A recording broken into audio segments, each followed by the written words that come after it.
Good morning po sa lahat. For today's video, magluluto po tayo ng isang meal para po kina Mia and Cookie, ang boiled chicken with vegetable and egg. Ngayon po, nagpapakulo po tayo ng potatoes, carrot at egg. Pwede na po silang isabay-sabay. Para po sa akin, pwede po natin sila bigyan ng human food. Paminsan-minsan lang naman po. Dahil pwede rin po silang maging alternative para hindi naman po araw-araw kibos po ang kanilang kinakain. Nasa tamang preparasyon lang po yan dahil may mga human food din po na bawal sa kanila. Mga 10 to 15 minutes po silang boil, pwede na po iyon. And no seasoning po.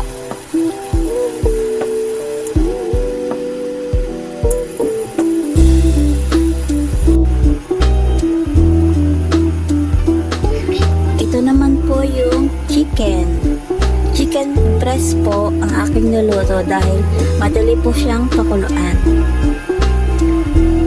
Favorite po nila ang chicken. I think lahat naman po ng dogs gusto ang chicken. Chicken po ay great source of protein and amino acid.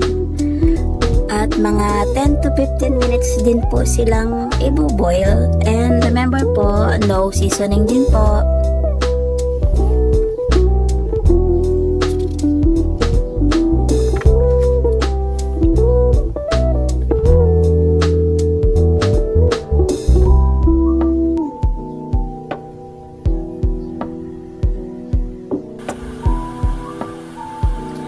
Ito na po yung chicken. Ang gagawin ko po dyan, ikakat ko lang po ng maliliit na square pieces para madali po nilang i-chew.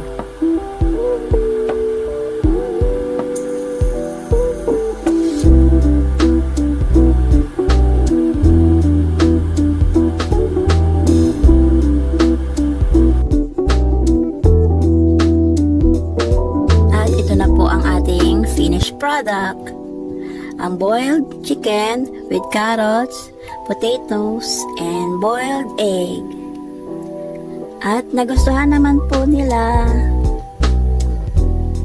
Thank you po. Bye!